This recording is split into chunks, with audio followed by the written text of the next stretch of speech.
There's a term called presentism, which is we judge the past by what we know now. And I think it's worthwhile us all going back to the moment we heard a pandemic was coming, what was happening in northern Italy, the sense of uncertainty, the sense of panic. I do epidemiological research in stroke, and we frequently, we do analysis to predict patterns of disease. But we have data. So we're predicting patterns of disease, knowing what the key contributors to disease are, knowing what patterns are out there, and we still get it wrong. So having armed with information. So certainly when this happened and there was a sense of, asking people like Martin and Anders, tell us what's going to happen here, I would have certainly had an overwhelming sense of sympathy, because one of the rules in epidemiological research is don't model to where you don't have data. You then champion people with saying, okay, we don't have data, but can you please tell us what's going to happen? And I remember reading articles, New York Times, JAMA, where researchers not in this space were criticizing infectious disease and epidemiological research, saying, you really should know how to predict this, how the disease is going to unfold. You also should have good interventions that are evidence-based, which again at the time was a sense of, that's crazy. How are you going to develop interventions when we haven't had a pandemic in 100 years?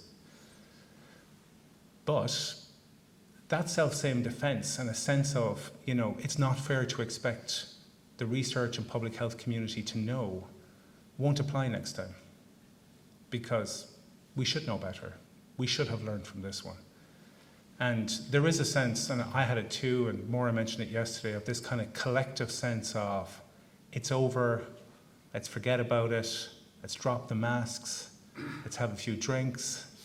So, for certainly Martin Cormican, who's a very dear colleague, to put his head over the parapet and challenge, open up conversations, Anders throughout the pandemic, questioning things, challenging things. I think it's something that we're very grateful for them. And it's brave. It's brave to make predictions where there's no data. But it's also brave to raise questions about, you can't say right and wrong, right? Because you can't get it right. It's about what aspects of this did we get least wrong. So it's that context, I think, within this presentation. And then, I recalled attending a lecture with Richard Dahl, who was, one of the founders of modern day epidemiology, along with Bradford Hill, did a series of epidemiological studies that illustrated smoking caused lung cancer. And he gave a lecture, to be honest, I hadn't realized he was still alive, in 2005. He was 95 at the time. He gave this cracking lecture, just so insightful and bright, and gave the full story of his experience. And then after the lecture, somebody asked him a question. Can you predict what the next contributors to cardiovascular disease burden will be? And you could hear a pin drop, this kind of Yoda of epidemiology. And he said, no. And then they went, but surely you have ideas, as to what it might be or where it might come from. And he said, oh, I've got ideas, he said. I can guess, I just can't predict. So when you take somebody with that expanse of experience, defined the field, I think one of the key things here is that we expect certainty and reasonable prediction in a place where getting it least wrong is where we're at. So I congratulate the research you're doing. Also the fact that the research extends beyond the direct contribution of the virus to disease and disability. It's a holistic perspective. It's its impact on prevention and treatment of other diseases. And certainly as a working geriatrician, we're seeing the legacy of the COVID pandemic day in, day out. The lockdown, the residual accelerated cognitive and functional decline. They didn't get COVID, but we're seeing that legacy. I was reading some literature on the Great Irish Famine, how you could measure the consequences right up to the 1980s because of the legacy effect. They were modest, but they were multi-generational. So I think this is the correct setting for it. It's an academic institution. It's academic freedom. We embrace bold ideas. We embrace challenges, even if we don't agree with them. So it gives me distinct pleasure to welcome Professor Martin Cormican, and again, one of our own, and took a leadership role within this, and Anders Tegnell. They will both present for approximately 5 to 10 minutes each, and then they will host questions and discussions. There is an advisory. This is live streamed, so your questions will be streamed across an audience and will be recorded, but that should not deter people from asking the questions you want to ask. And the more challenging, the better, which is easy for me to say because I don't have to answer the questions. Exits are to the rear. That's for fire hazard rather than requesting that you leave. Thank you for attending. So with that, I'll hand over to our two august discussants and presenters. And on behalf of our university and college, thank you for attending.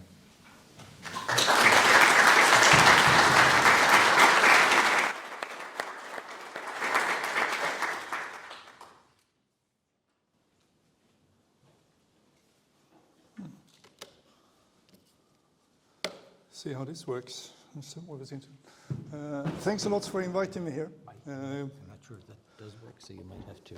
I do it on this one. You might have to do it on that Okay. one, I think so. Oh, well, that works. Good, thanks. And thanks a lot for inviting me here. This gives me flashbacks to my medical student days with this kind of strange arrangements, which does not really give interactive audiences very easily, but I hope we can get it going anyway today. I will rush through a number of different aspects on the COVID pandemic and what we experienced in Sweden, so that we have a little bit of different things that we can come back to and discuss further on. That does not mean that you're perfectly allowed to stop and ask questions along the run if you're not sure what I'm trying to tell you. So what have we learned from pandemics and from this pandemic, and what can we learn? I mean, we all know that pandemics has been with us in history, probably forever and ever, at least since we started building cities and started crowding ourselves together. So we should have learned something for a few thousand years, one might think. But then I found this poster from the Spanish flu. And I'm not going to go through it, but just quickly reading it, you can see that the advice they gave to the public in those days were exactly the same advice that we try to give today. So this is, for more than 100 years, this is how far we got in the non-pharmaceutical interventions. So that, I think, gives us some perspectives. And then they didn't really know what they were doing, and we probably didn't know what we were doing this time either. We need to realize, I think this is one thing we really learned, context, how important. Personally, I get more and more to think that the difference between countries is not about what we did, it's about the context where the pandemic struck. Sweden is a federal country, we're divided in different ways, so the mandate to do things comes down to many, many different actors. And one of our main tasks at the national arena was really to coordinate and try to get people to do reasonably the same kind of things. But it's really, and I know everybody who is here from a federal country knows that this really adds a lot of complexity to things like this. And especially the healthcare system is run by 21 different regions, in size from 60,000 to 2 million, so that's also another challenge. In Sweden, two words became very, very often used by different actors, and I don't know if it was like that here, but the precautionary principle was used all the time. And for many people it was that then we should do everything, because that's the precautionary principle. But of course you can also look at the other way. You should not do things that you at least suspect do more harm than it does good. I mean, that's also one of the basics of medicine. I mean, it's one of the ethical parts of the medical training. Don't hurt people more than you absolutely need and that was misused so many times. The other thing, which is very much ingrained in Swedish law, especially in the Communicable Disease Act, is proportionality. You're not really allowed to do things in Sweden where you cannot see that they do more good than bad. And the burden of proof is really on the person that decides to do things. And these things we discussed a lot. And that's very much the background to many things, how we acted. So what measures?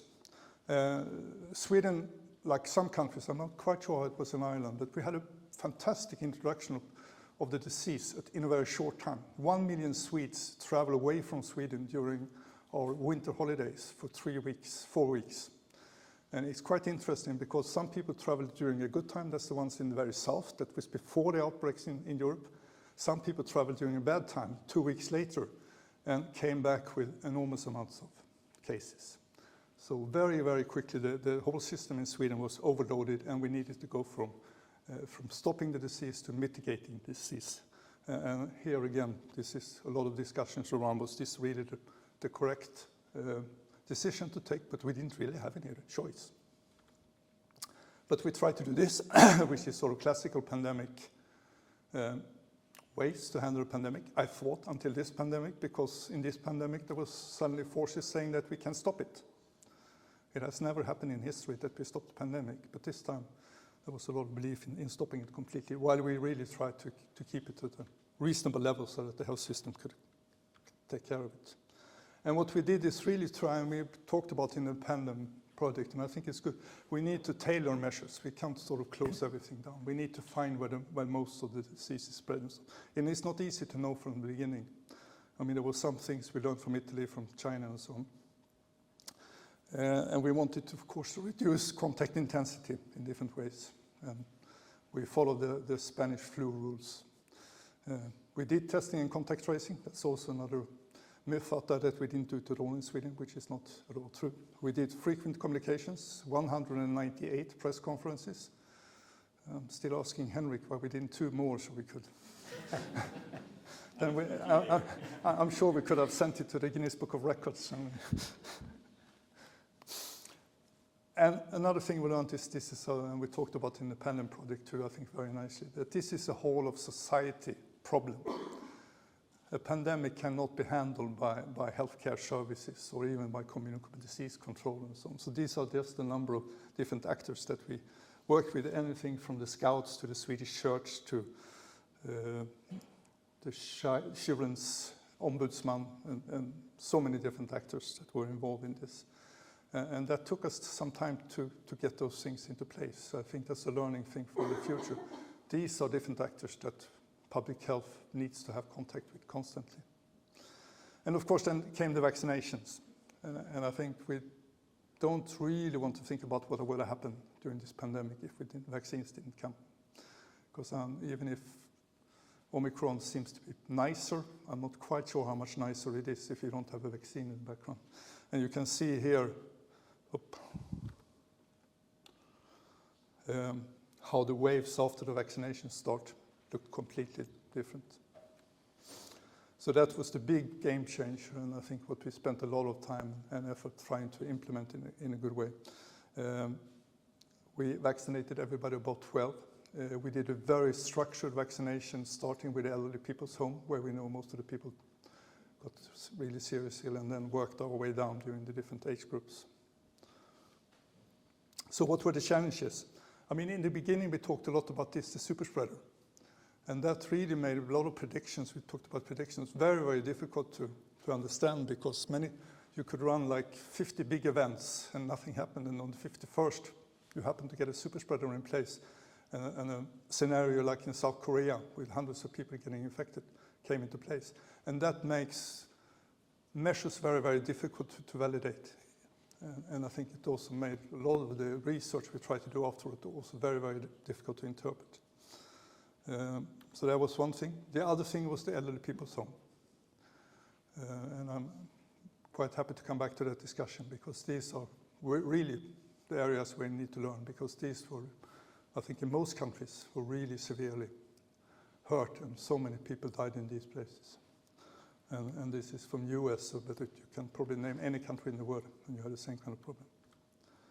And then we had the children. What should we do with the children? And also, I think an area I'm happy to come back and talk more about. In Sweden, we took the very conscious decision not to close schools for children under 15. And I think if it's one decision I'm happy that we took, this is the one. Because I think that's going to make a lot of difference for a lot of children in Sweden.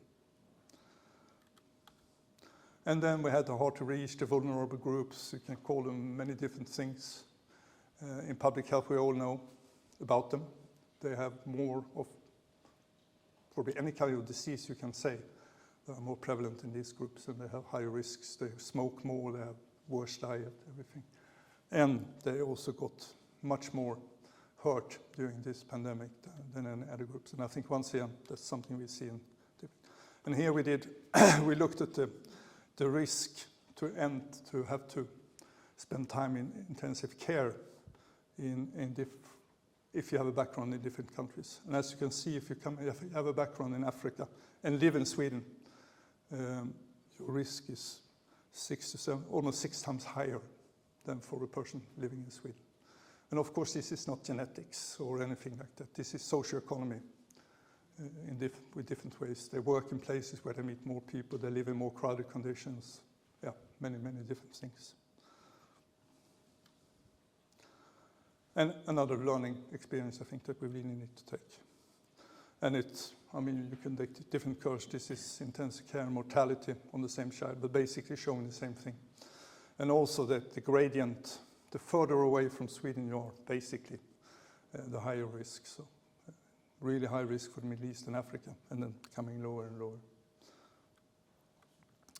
And of course, many of the things we do during a pandemic depends on trust and adherence to measures. And we try to measure that in different ways. And I think something we could maybe discuss more in the pandemic. How can you measure adherence? How do you know what the public response is to? And how do you get the good public response? We had already from the beginning a very high level of trust in the public health agency. And actually, it jumped up and down a little bit, but on the whole, it stayed very, very high during the whole pandemic, in spite of high levels of spread of the disease and high levels of mortality.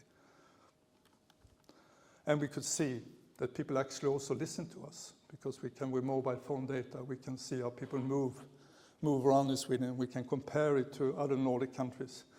And the lilac whole line is Sweden, so you can see that Swedes actually decrease their travel even more than in other countries where they had much more stringent measures around travel.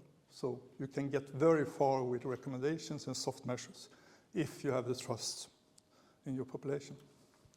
And another thing we look at is other kinds of diseases, but in a similar way to COVID-19, like whooping cough, which in Sweden, like in many other countries, basically disappeared during the first fall, which I think is a good indicator that people actually do keep distances better than they do when they work from home more than other things.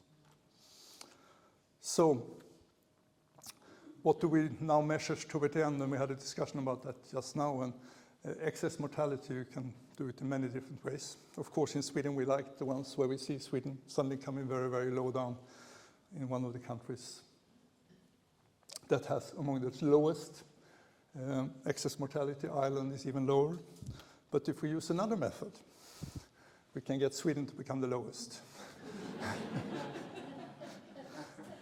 So this is statistics, you know, all about statistics and Mark Twain. There is lies, damn lies, and then there's statistics. And I think you can prove basically anything. But still, I mean, whatever method you use, Sweden will come out quite low compared to many other countries. Of course, it differed over time, and this is what critics then raised up, that during the first wave, the first year, it was comparatively high in Sweden, but then it fell considerably during this second and third year. So what did we learn? I found a slide I made after the SARS spread in 2003, something like that. And if you read through, we can take them later, but if you read through this, I mean, we could make the same slide today. This is what we learned after the COVID. So I think once again, and it's one of the major reasons I still do these kind of talks, is that we should not forget. We need to take the lessons on board that we learned now, so that we can hopefully become a bit better next time. But what's going to happen next time? And you talked about that. What kind of predictions can we make? And I actually got this from Angus Nichols, one of my real heroes during the swine flu pandemic. And we cannot make any predictions, we can guess, and then we can use this kind. Interesting enough, as you might notice, is that it ended up in monkeypox. So sometimes even guessing can prove you right. Yeah. So thank you very much.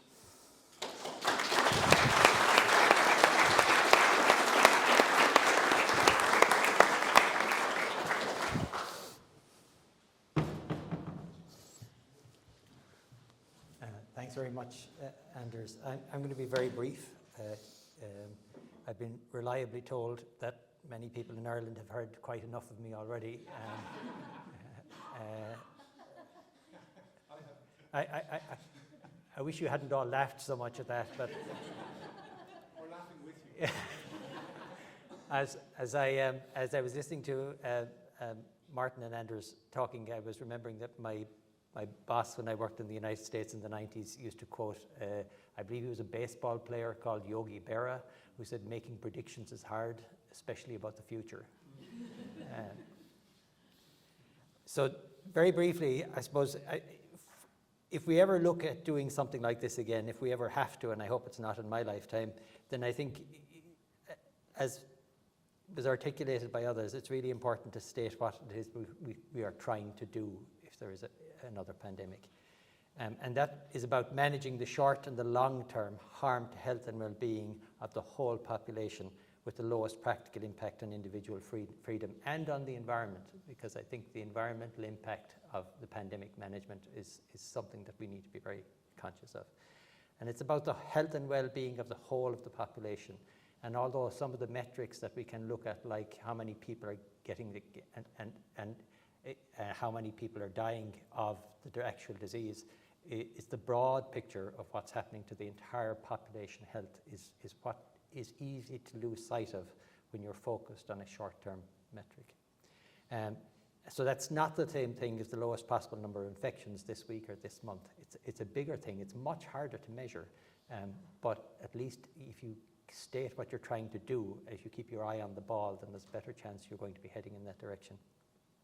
And of course, it was very easy to forget that having an infection is not having a disease. How many of you in this room have an infection today? Well, the rest of you have, but you don't know about it. Everybody in this room is infected all the time with lots of things. That's just life. Most of you are infected with at least one herpes virus, probably with several. I know I am. And with other things. So infection is not disease. And what matters for us, what matters for people, what matters for society is disease and suffering and hardship. That infection is related to that, but they're not the same thing. So how do we get there if that's our objective? I think key things would be that the decisions need to be based on values informed by science. It's not a scientocracy. We don't live in a scientocracy. We live in a democracy. And that means that people don't always do what scientists suggest or medics suggest. And sometimes you see that covered in the media as the government are ignoring the scientists. Actually, they're not ignoring the scientists. They may be listening to the scientists and deciding to do something else. And if you live in a democracy, that's how it's supposed to work. And for us, as scientists who are doing the advising, it's really important that we have a little bit of humility, or at least we feign a little humility, and try to remember that that's how it's supposed to work.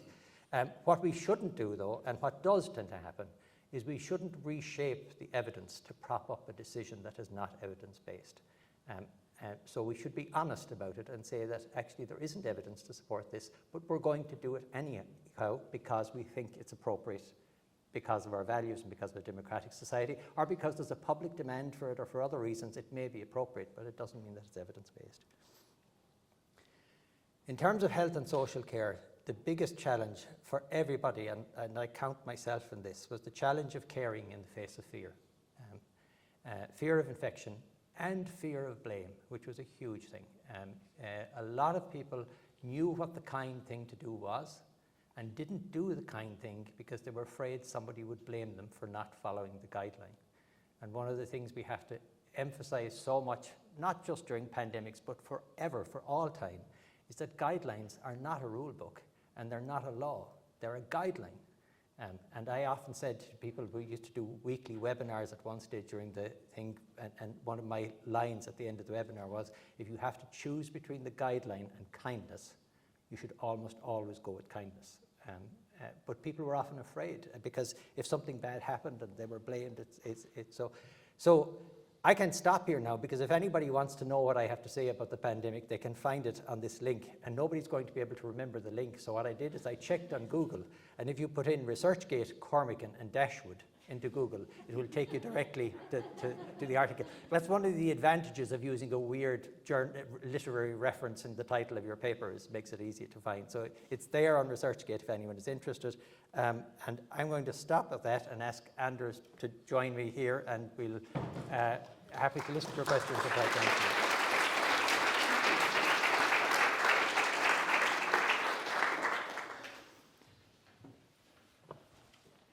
So I teach the medical students in this room quite a bit, and so this is the scary bit where you say, has anybody got any questions? So you're not medical students, so it's hopefully going to be a bit better. Normally when you say to the medical students, has anybody got any questions, they start heading for the door.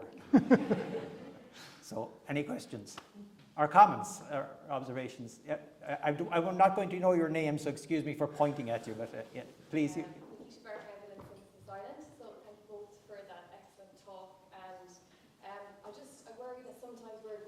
Business as usual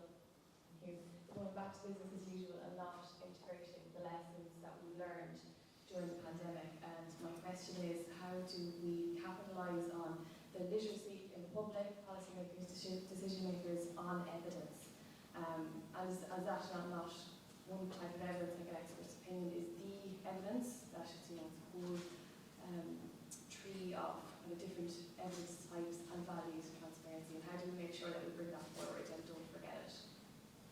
Thank you. I think that observation rather than a question, so thank you for that. I'm going to go to the next person, yeah. Thank you very much both for the fantastic talk.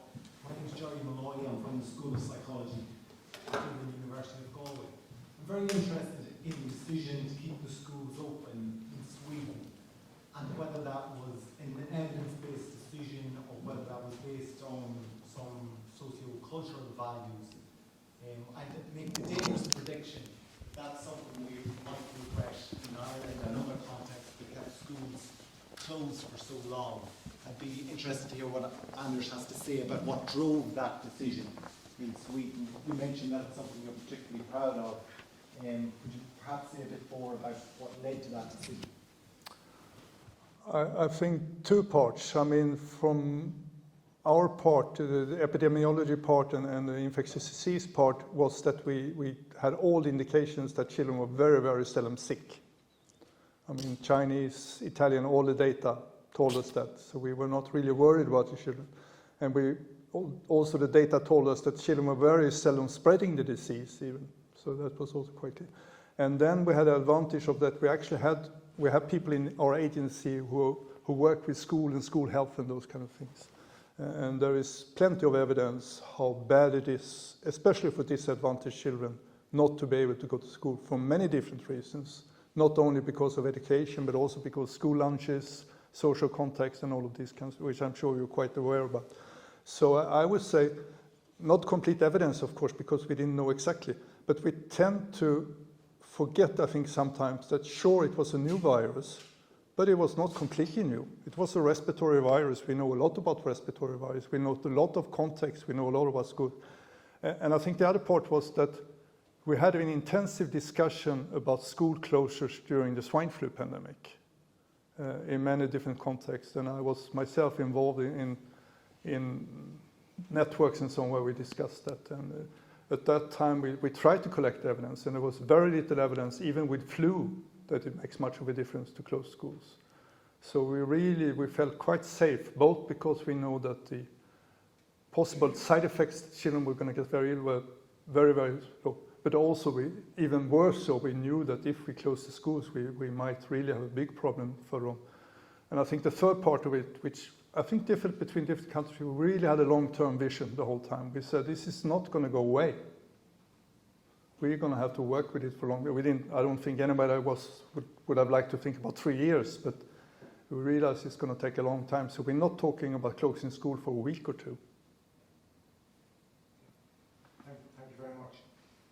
Thanks, Anders. Any other comments or questions?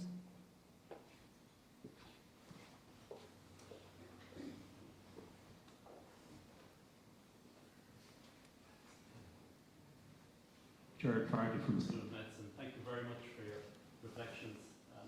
Martin, you're probably right to blow you there, but I've been attributing that quote, probably misattributing it to Neil Bohr, the Scandinavian for years, so I don't know who's copying him. Can I just ask, with social media, this pandemic was unusual in that social media had played a large role. How would you evaluate the effect of social media? Was it a net benefit, or did it just propagate misinformation? It managed to keep people connected, kept people sane perhaps during lockdowns, but could also be responsible for misinformation.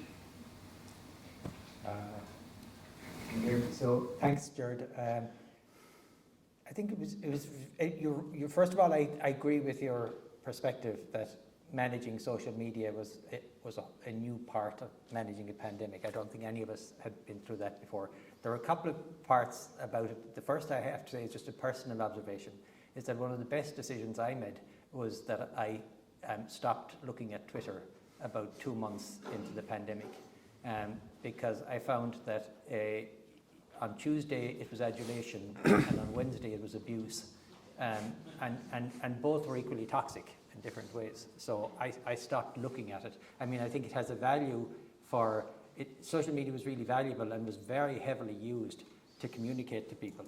And I think that was really valuable because it wasn't safe to leave that space unoccupied by people who knew what they were talking about. So the HSE and the organisations and the Department of Health had very good systems and very sophisticated systems for communicating through social media. But at a personal level, I would actually think it's really important for people who are involved in public facing in this not to be personally engaged with it, because I think there's one of the other problems with it is that my sense would be, I don't know if it was the same in other countries, was that people who are making decisions were sometimes excessively influenced by noise on social media, because it looks like everybody wants something because there's a bunch of people on about it on Twitter, but actually a lot of regular people aren't saying anything, and so you can be, I think it can influence decision making in ways that can be destructive if you're too engaged with it. So it was,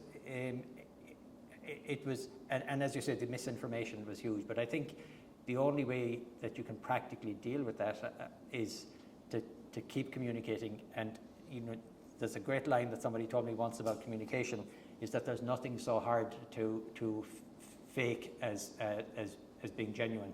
So the way to, if you are genuinely being transparent, if you're actually trying to be honest, including admitting your uncertainties and so on, I think that's probably the best way to deal with misinformation. I don't know how it was managed in Sweden, Anderson.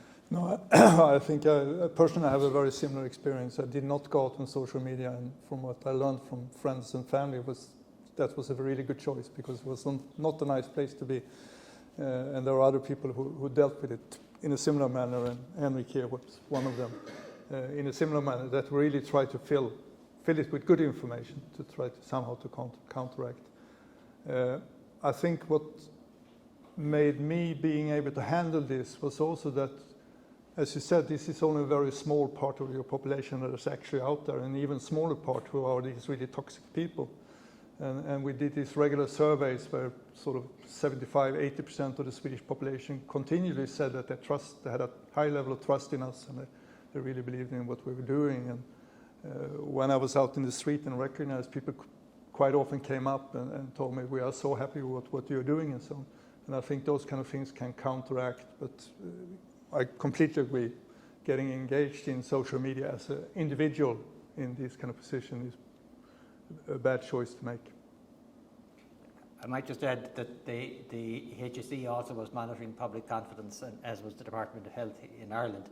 And actually, similar to what you described in Sweden, people's confidence in the healthcare system generally went up through the pandemic rather than down. And that was in spite of all the, there could be a whole bunch of a storm on social media, but actually overall people were actually. I think people trusted, not that we were getting everything right, but that people were actually doing their best, which was probably because we weren't getting everything right, but I think most people were doing their best. Yeah, please.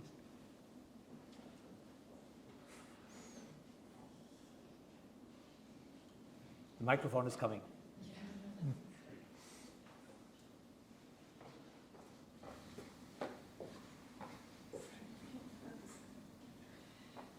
Hi, Paula Byrne, also from Evidence Synthesis Ireland here at the university.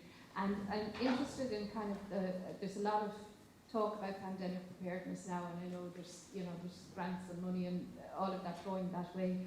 I'm interested in how we can embed in accountability and checks and balances for decisions that are made during potential future pandemics in what we're doing now for pandemic preparedness. So I would feel that the human rights principles of proportionality, legality, necessity can be proven by or can be matched with things that we do in evidence synthesis, and all, like we have frameworks for evidence to decision making. We have frameworks and ways of proving proportionality, necessity in health economics, for example. And I think there are standards that they're already there. So how can we incorporate them in pandemic preparedness? Because while I have read the WHO draft treaty, and there is, they talk about evidence-based and they talk about human rights, but I actually don't see a whole lot in terms of pandemic preparedness that's specifically got to do with accountability, checks and balances, using what we already have. That's a very difficult question. I would say that one way of handling it is what we use in Sweden is that anybody who is involved in the management of a crisis should also should be the same entity, persons, whatever, who handles things in peacetime, because then you have these kind of procedures in place. I mean, we talk about proportionality, we talk about human rights and so on, of course, every time we discuss public health measures in general. And if you have that sort of in your system and have the people who are used to thinking about that, I think at least it makes it easier what you're talking about, which I think is incredibly important but difficult. So I think that's one way of getting into a systematic thinking around that. One of the things that I think is really a useful model to think about how that might be handled, and I don't mean just in pandemics, because I guess the issue of stigma associated with infection is not just for pandemics. In the last week, for example, I've heard of an account of a person who was colonized with an antibiotic-resistant organism who was having difficulty accessing services. So it's not just for pandemics. The rights of people who have infection or who are feared to have infection doesn't go away, because it's there all the time. But I think one of the ideas that is very helpful is in relation to mental health, there is often a need to act urgently if somebody is a risk to themselves or others, and the legislation allows for that. But it then also allows or requires that is reviewed within a defined period of time, and that actually the constraint placed on the person's rights is upheld or removed by an independent review body. And I think that one of the things that we have to keep the ability, if we ever face something like this, to make quick decisions. But I think having a defined time frame during which it's reviewed, during which the expected benefits are outlined, the expected harms are outlined, and a decision is made, and it's made publicly available within a defined time frame, would be a really good way of being transparent, of engaging others in and there is a model there that my understanding is that model works very well, because I think you do need to be able to make a decision at 5 o'clock on a Friday evening. And having that reviewed a month later and having it changed doesn't mean you were wrong at 5 o'clock on a Friday evening. It just, so I think that sort of approach is one of the ways of making that work better for the future.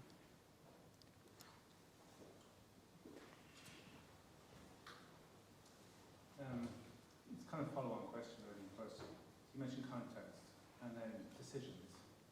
And I guess my question relates to, have we learned lessons from who makes the best decisions? So, for example, your perspective on closing schools was a public health one, which was a trade-off and a consequence of public health. Politicians, for example, may make decisions from differing perspectives and pressure groups.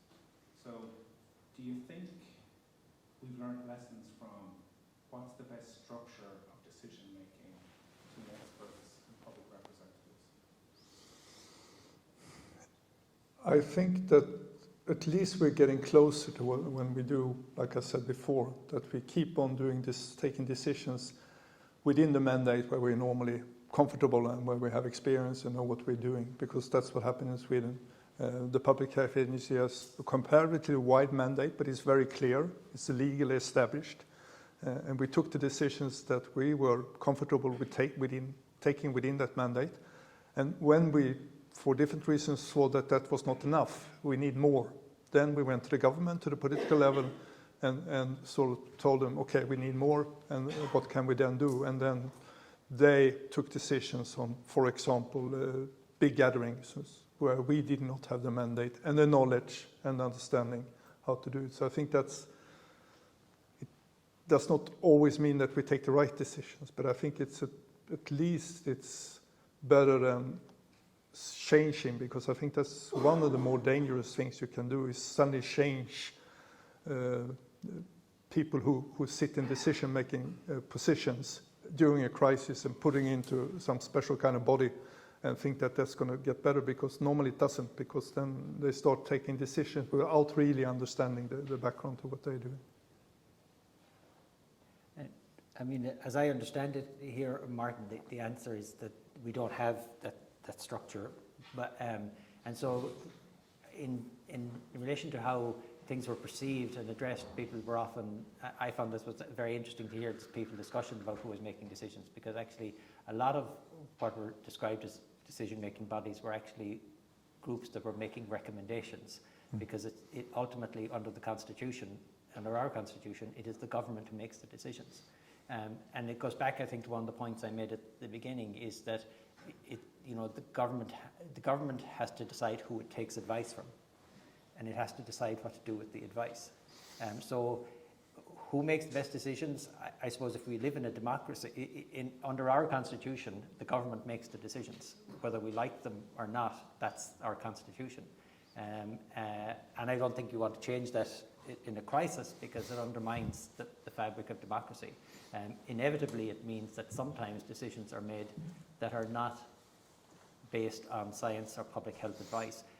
I'm not sure that makes them wrong decisions, because a large part, I think, of what a government has to do in this kind of situation is it has to maintain social integrity, and it has to maintain public support. It does. So sometimes they may choose to do things that objectively don't make a whole lot of sense as a public health measure, but actually might make political sense. And the country is a political, So I guess it's you have to look at what the law and the Constitution and here ultimately, even though lots of people said, oh, for example, NEFIT made a decision. Actually, NEFIT, I said in another forum, NEFIT didn't have the authority to make you put a lamp on your bicycle.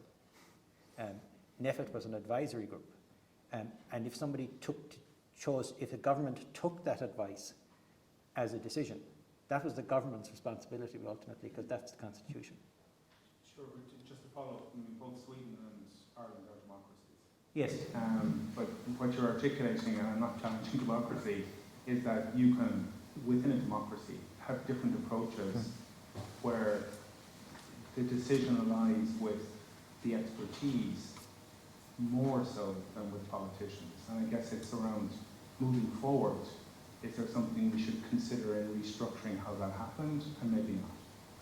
I would love to see an institute for public health in Ireland with similar type of structure, but we don't. It's just, as you say, we don't have that now. But yes, I agree with you. I think that would be, not just for pandemics, for all sorts of things. I think it would be a very useful thing to have. And I mean, of course, it's also part of democracy, because this is what Parliament has decided, how they want to have the divisional mandate between the agencies and the government. And actually, this is something started like 400 years ago with the famous Swede called Axel Oxenstierna, who started this a little bit different divisional mandate between agencies and the political bodies. And it served us well during 400 years, and we're definitely not going to change it just because we have a crisis, even if there has been a number of even official committees and so on saying that this was not the right way to do things. We should have changed. But I think after some time when we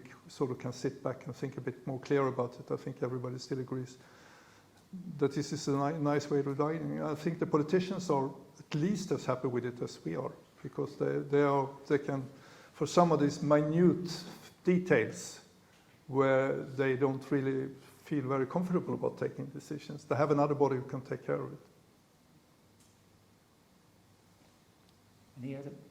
I've got three, so I'm going to take three questions or comments together, maybe Anders, and then we'll come back. So there's three people there. I think there's, yeah, and then there's two people. I think 3 rows back. Thanks for the talk. I was wondering if you could comment a bit on if we have learned to open our science to improve our future science and our data, and if you've seen kind of an important increase in openness in the scientific community over these few years of COVID. Thank you. Maybe I'll take the other 2 comments as well, and then we'll come back, Andrew, if that's okay. Openness in science is the question, so we'll come back. Data access. Really, admittedly, this is a little bit left of field, but it's picking up on Jared's comment about language and toxic, the toxic use of language, and then coming on to human rights, because I found in some ways, public discourse was also toxic, and particularly the use of militaristic metaphors to describe our response, and that in some ways, it shuts down discourse, and there's an assumption there that one would give up civil liberties and so forth in the case of an emergency and human rights and so on. So I'm wondering, is there any learnings from that? Is there another way that we can frame these sort of discussions that isn't, based on militaristic metaphors that are highly toxic and masculinist, and that really it's treasonous if you ask a question, even in an academic institution? This question, Pat McGarry from Biomedical Engineering in Galway here. This question kind of relates to your comment, Martin, that you can be infected but not be carrying, you can be infected but not transmitting disease. Or sorry, the comment was that you can be infected but not sick, essentially. So in, I think, May 2020, a study from the La Jolla Institute showed that blood samples taken from 2017 for 50% of the population, they contained cross-reactive T cells to COVID-19, showing that the population wasn't entirely naive to the disease, that there was quite a bit of background immunity. And when you incorporate this kind of detail into the predictive models, it changes the calculus and makes things a little bit less scary. I'm just wondering, would it be a good strategy, if there is a future potentially scary situation with another disease, to do population-wide monitoring of cross-reactive T cells, antibodies, etc., and then try to work that into your predictive modeling so you can get a better handle on what you're really facing? So, and there's openness in science, the militaristic mindset, and T cells. So we're really, wow. So let's start with... in about 30 seconds. Yes. Our immunity is a very complicated system. I did my medical training some 35 years ago, and what I learned then is completely useless today. And I think if there are medical students here, what you're learning today is probably going to be completely useless in another 5 or 6 years. There is so much we don't know about it. There is no reason to believe that there was any major part of immunity in the population to this COVID. There is the way we try to measure it in different ways. No background immunity. It's been discussed if kids had a background immunity because they do a lot of more corona, but that nobody has really been able to prove that in a reasonable manner, I think. And I think we cannot predict what the level of immunity we have today, how that will affect a future pandemic. I think we are not that far into understanding. I mean, there is what we call innate immunity, which helps us in certain ways, but not enough really to stop this kind of pandemic. So no, unfortunately, maybe the next level, the next generation of medical students will learn things where they can do that. The question about data is interesting, openness. I mean, from a public agency, we have always been open about our data. We are always, I mean, whatever data we collect is always also possible to access for researchers and others, as long as they follow the rules and things that are surrounded around that, so that personal integrity will not be in somehow compromised. I think what was interesting, there was, at least in Sweden, I don't know what it was like here, is that suddenly we got access to data we couldn't dream of. We had data from so many different sources that we never sort of seen before, and at least, what Lisa said, but some of them we didn't even know that exist. I mean, data like how many people go into shops every day, how many people eat in restaurants, and how many would travel with the subway and stuff like that. So I think there's been a lot more openness about data. Sometimes also to giving us a problem. And we talked about that media asked for all the data we had, the raw data. And then they did their own calculations and analysis of that data, and suddenly came up with completely different outcomes than we did with the same data. So it's also, I mean, this openness and access of data has also produced an enormous amount of what we call amateur epidemiologists. And, I have a small collection of interesting ways of analyzing epidemiological data that I got sent to me during these 3 years. I might publish it sometime. On your question, I'm not sure what it says about my masculinity, by the way, but I agree with you. I think that the way of constructing these things is the battle against this, that, and the other. It's much wider than pandemics. The battle against cancer, the battle against COVID, whereas the real business of healthcare is care. And so constructing it in those kind of terms of survival and metrics, it often becomes about the virus really didn't matter at all. It was the people who mattered. The cancer doesn't matter at all. It's the people who matter. So I think constructing it in terms of a battle against a disease is dehumanizing in many respects, and there's a very nice, important movement, I think, that has recently started internationally, and there's been some discussion about it in the BMJ and others recently about the fact that if we are going to make healthcare better, it's not about tweaking some of this. It's actually much more radical than that. It's about actually going back to what our business is, which is caring for people. I suppose it's a very wider thing, but I know Martin would and others here would agree, is one of the expressions that I've come to hate, for example, and people don't use it much anymore. You still is if somebody has an advanced disease, you sometimes hear this expression of withdrawing care. Well, you should never withdraw care. You may stop intrusive interventions, but that's not. So I think it is an issue, and I think it's a much wider issue than pandemics, and I think it does construct this kind of thing of forgetting that actually, it's about the overall well-being and health of the entire population, and having the lowest possible number of cases of COVID this week is not a triumph. If we're looking at 10 years of kids whose educational and life opportunities have been reduced by the fact that they lost out on so much. So, but it's a really hard thing, I think, to give you a big picture. I think you said, Martine, is it a... Thanks, Martin Anders. That's really interesting. My question relates to building capacity within the health service and your learnings from this pandemic. What advice or what thoughts do you have in terms of making sure there is sufficient capacity within a functioning health service to absorb crises like this?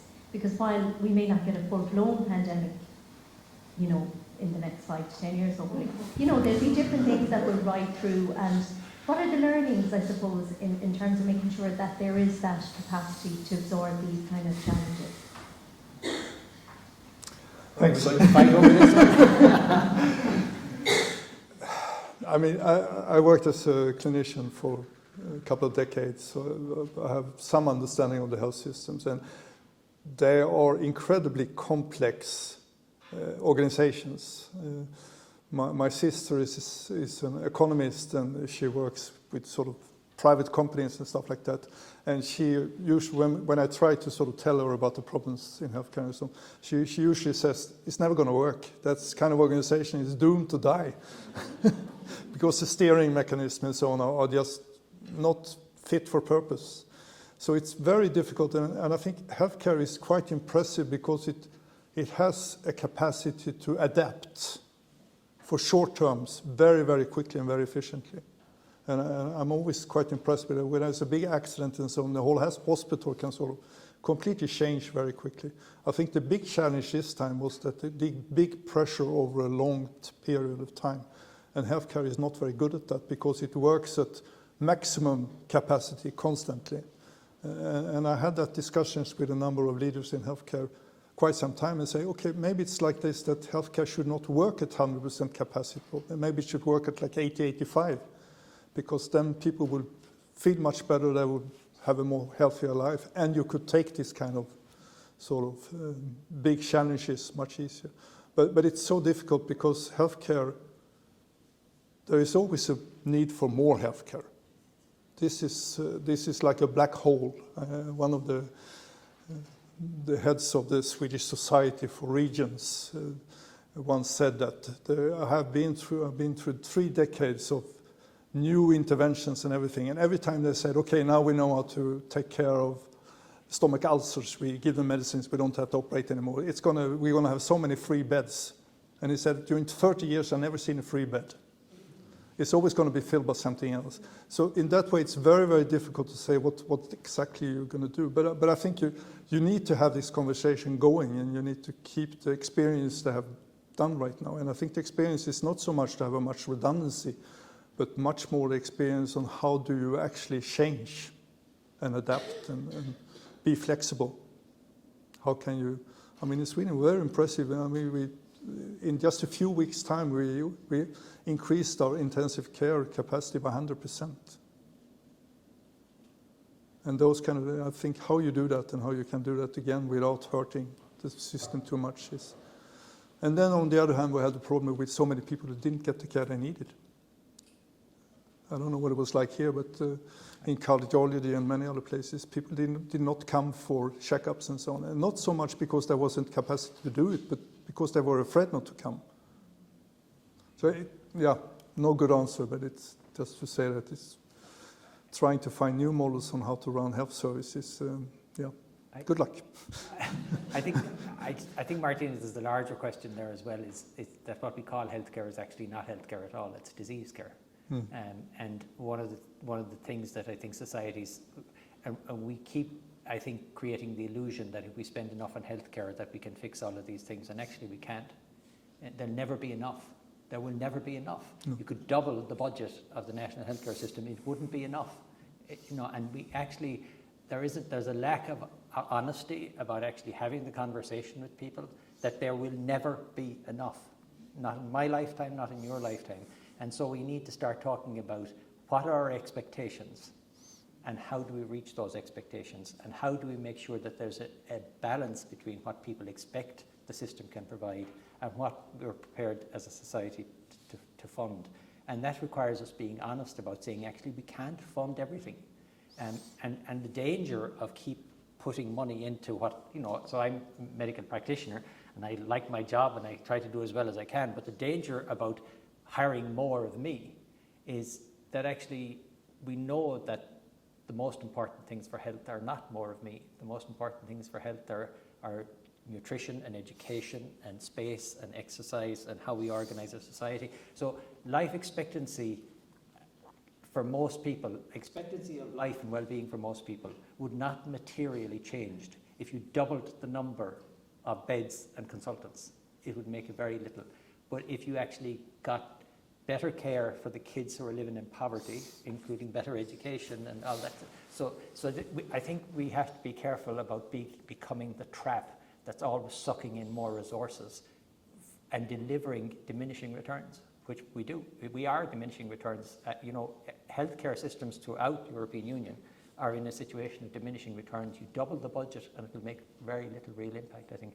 I'm going to have to wrap up soon because I think we're running out of time, but I see a question. So, yeah. Yes, in the same line, I think the healthcare system needs to heal from the pandemic. And as you said, maybe it's a black hole and maybe you cannot just double the budget, but how do you see any change or any in the future? Do you see that working conditions of health staff is going to improve so they can recover from the extensive work? If it is not budget what they need, what it is? Is that coming, or they are just going to be forgot for a while until something else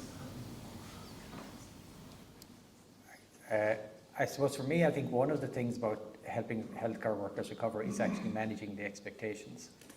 Again, it probably varies from country to country, but my sense would be that a lot of healthcare workers, one of the things that's having a big impact on their ability is that they're expected to deliver what the system can't deliver. And one of the things that makes their life so difficult is we've created an expectation of service that the healthcare worker can't deliver. And then they often are the subject of the hostility and the upset and the outrage of somebody whose expectations have been pitched at one level and the service can't deliver. So I think there's two parts to it. There's one is increasing capacity and helping healthcare workers recover, but I think the other part of it is getting that aligned with expectations. I mean, a lot of the colleagues that I know who some of them are relatively early in their career who are feeling burnt out and stressed, it's about dealing with people expecting things of them that they can't do. But I think the other thing I suppose I'm conscious if we're finishing up soon is just to say is, I suppose we didn't say, is actually a lot of healthcare workers, of course, made huge sacrifices through the last years. It's fair to say that so did a lot of other people in other emergency services and so on, but it is really important, if we're coming to an end, I think, to recognise that and to thank all of the people who did all of that work. And I was certainly in early stages in the pandemic in some of the larger residential care settings which were dealing with outbreaks where there was a skeleton staff because lots of people were sick, and I was deeply impressed by the commitment of many individuals who did extraordinary things, and it is important, I think, to remember that and to recognise it. Yeah, Anders. No, I agree. It's this discrepancy between what people actually think that health services can deliver and what they actually can. And that's a structural problem in our society to a certain extent, that health services has also become the grandmother of everybody. So it's not only, you don't only go there with things that health services can handle, but also with so many other things. And it makes it very difficult for the staff to deliver on that.